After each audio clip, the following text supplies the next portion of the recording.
Howdy everyone, and welcome back to Let's Play Oracle of Ages 3 Heart Run challenge thingy. Last time we finished the trading quest and most of Dungeon 4, and this time, well, if we play our cards right, not only will we get the Noble Sword and finish Dungeon 4, but we should also be able to get all of the way to the start of Dungeon 5. Yeah, and I know that sounds kinda crazy for me to say, but we can definitely do it. There's not much that happens between those two dungeons, and we are very close to the end of Dungeon 4. But first, we want to get this Noble Sword, because the Noble Sword is amazing!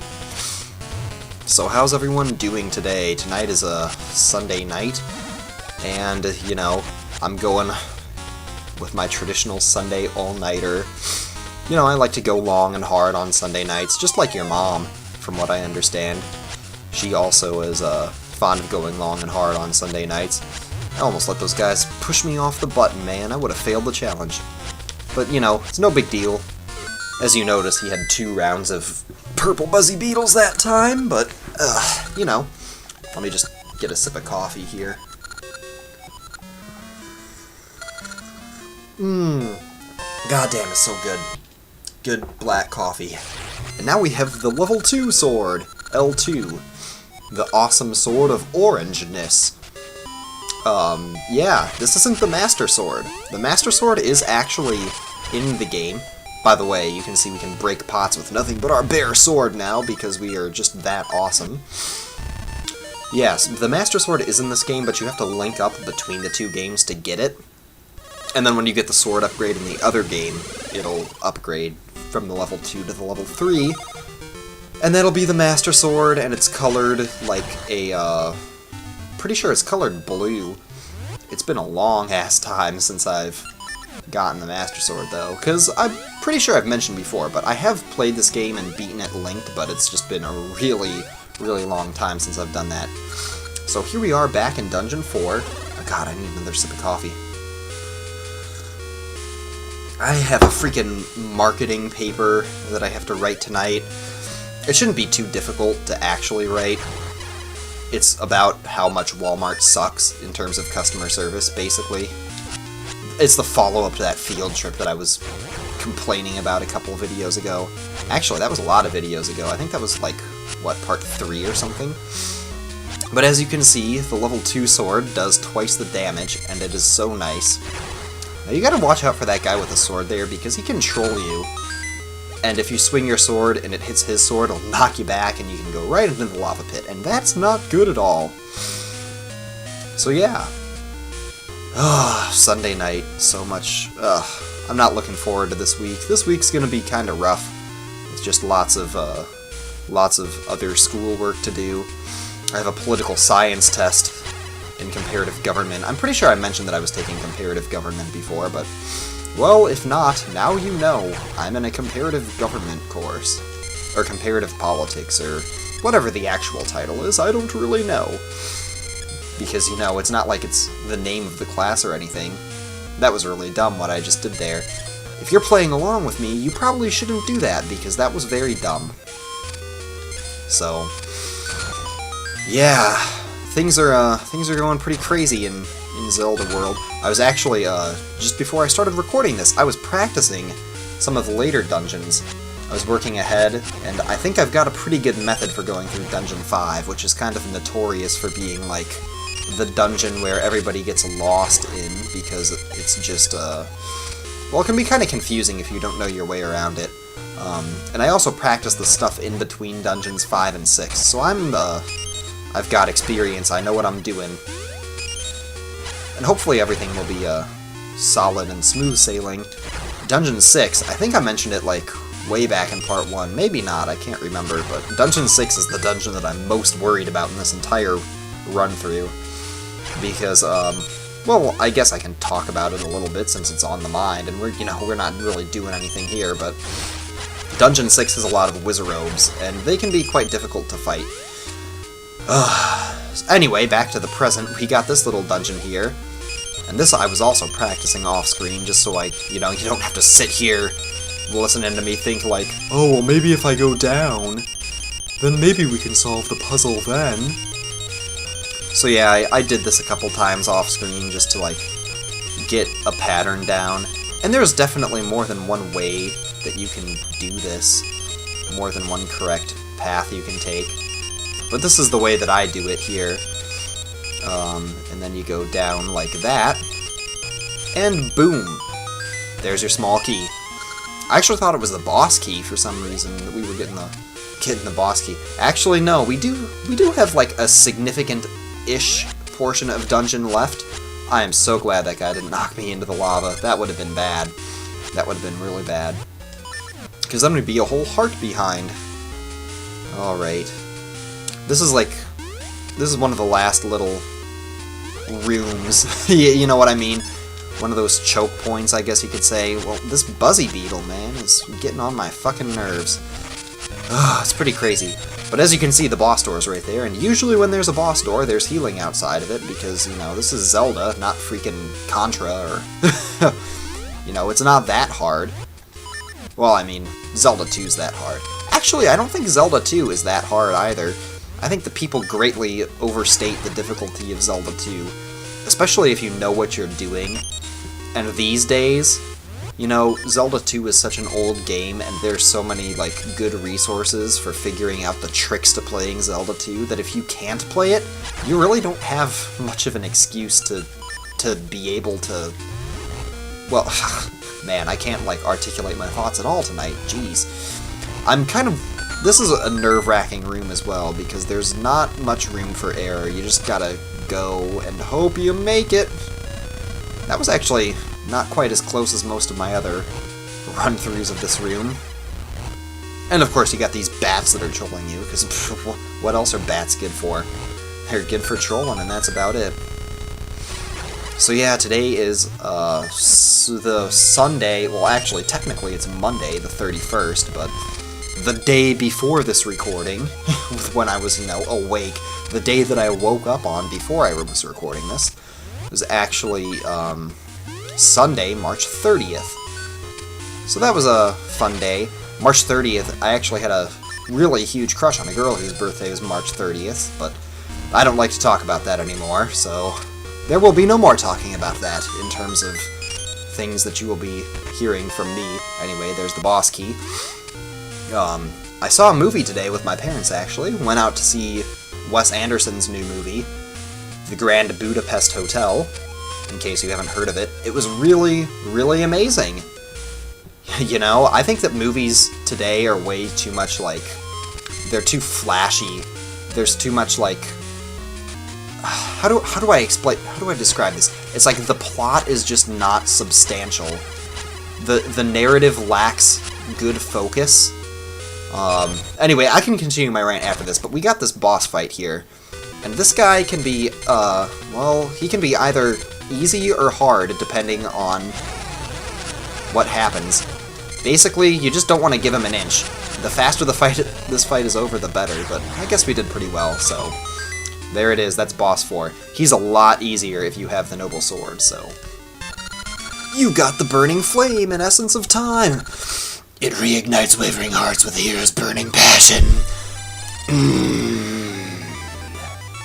Oh yeah. My game audio is really quiet.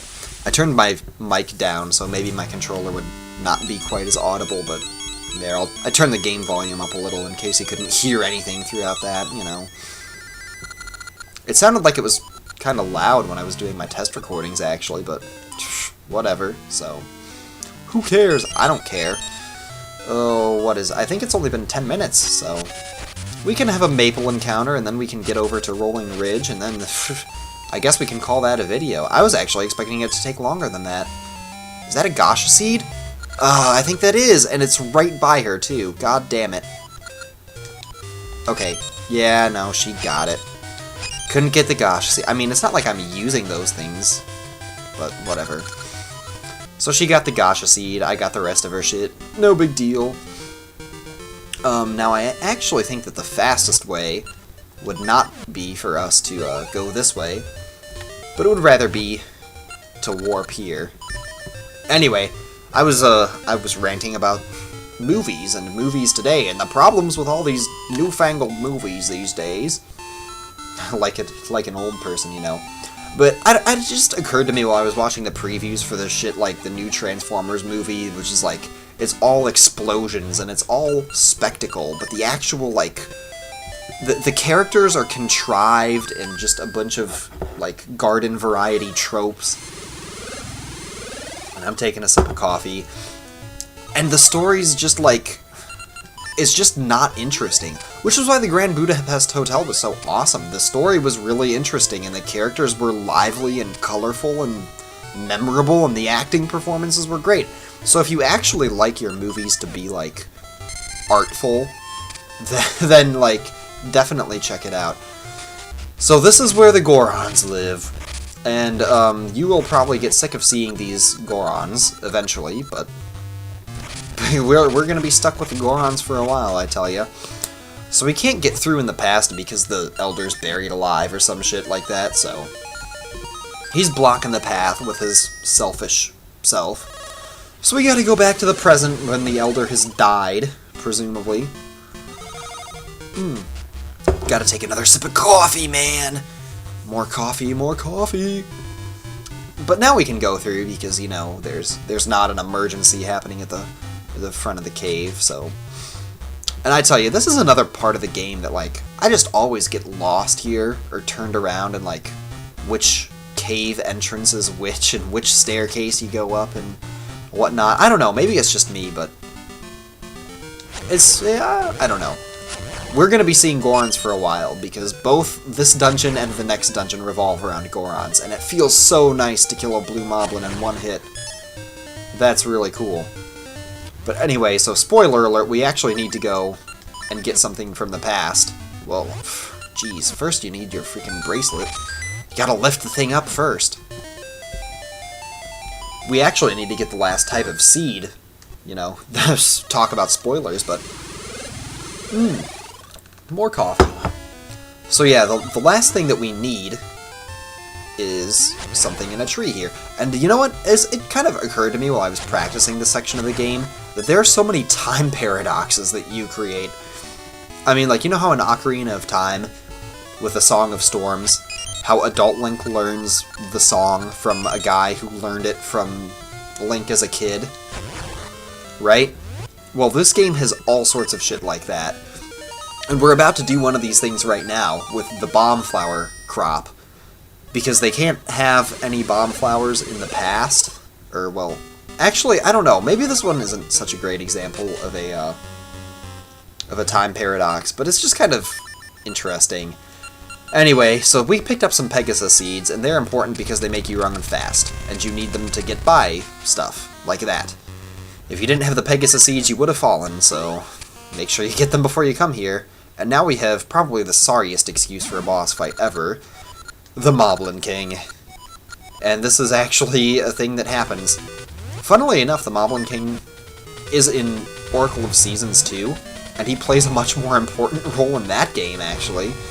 But all you gotta do is play hot potato with him and wait for the bomb to start flashing, and then you pick it up and you throw it back at him. So there's, I don't know, there's not much to it. You just gotta sit here and do it a bunch of times, so.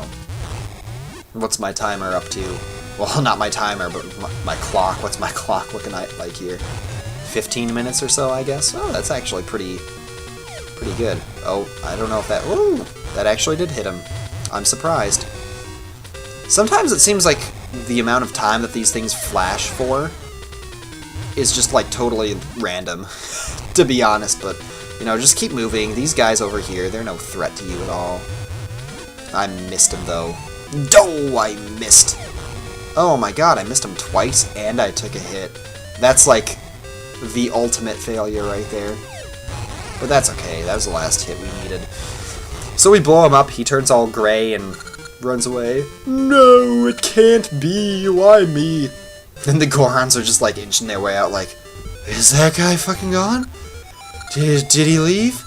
So we're just gonna give you this giant fucking bomb that we didn't have in the past. Maybe that's what I was thinking about with the time paradox, like, Link uses the bomb flower to save the Elder, so the Elder can plant the bomb flower that will save him in the future. I don't know, it's kind of strange. And of course the tree has to come over here and be like, Oh man, hey, look at this! There's a thing that you have, and you have to do the really obvious thing, like go back in time. To where the Gorons, like, needed you. Because you have the thing that saved them. That they just told you that they gave you. Wow, that was talk about freaking redundant. I don't know. The tree isn't nearly as bad in terms of redundancy as characters like Fi are. Freaking Skyward Sword, man. I wanted to like Skyward Sword so much. Like, Skyward Sword should have been a really good game, but I just didn't like it at all. I mean, I didn't hate it. I would have rather played Skyward Sword than, like, freaking, I don't know, modern military shooter. It's better than Call of Duty Ghosts, I can tell you that. And man, I'm sorry, I'm just sitting here drinking coffee and, like, talking in half sentences and half thoughts, but that's what it's like when you're recording at 1:30 in the morning. Apparently the Elder wouldn't have died, though, because that rock wasn't big enough to kill him. Anyway, so he's giving us a key, and this is the key to the next dungeon, actually, so we can just mosey on over there, and then we can call it an episode, I guess. Maybe next episode I can talk more about why I didn't like Skyward Sword so much, while we're trying to remember what to do in Dungeon 5. And Dungeon 5 is definitely... Man, that's another one of those places, I tell you. When I was a kid, I think I spent more time in Dungeon 5 trying to figure out how to solve it than any other dungeon in either game combined. Actually, maybe that's a bit of an exaggeration. I don't actually know. All I know is that it took me a long time to figure out what to do the first time I played this game. Actually, the way that you get there, too, is not, like, inherently obvious. Because you gotta go back to the present. Because apparently the shiny key that the Elder found is just a shiny key. The dungeon itself doesn't exist in the past. So it's like, what good is that key for? Did he get it from someone from the future? I don't know. But anyway, so here's another mechanic with the Pegasus Seeds. You can combine them with a Roc's Feather, and then you can jump double distance, which is kind of nice. Actually, it's very nice, and absolutely essential for lots of things. And this is it. This is Dungeon 5 right here, y'all. Which I like quite a lot, actually. For all of its difficulty, Crown Dungeon is very cool. So next time on Let's Play Legend of Zelda Oracle of Ages 3 Heart Run, we are going to go through the Crown Dungeon. Dungeon 5. Get hype, everybody! See ya. Thanks for watching.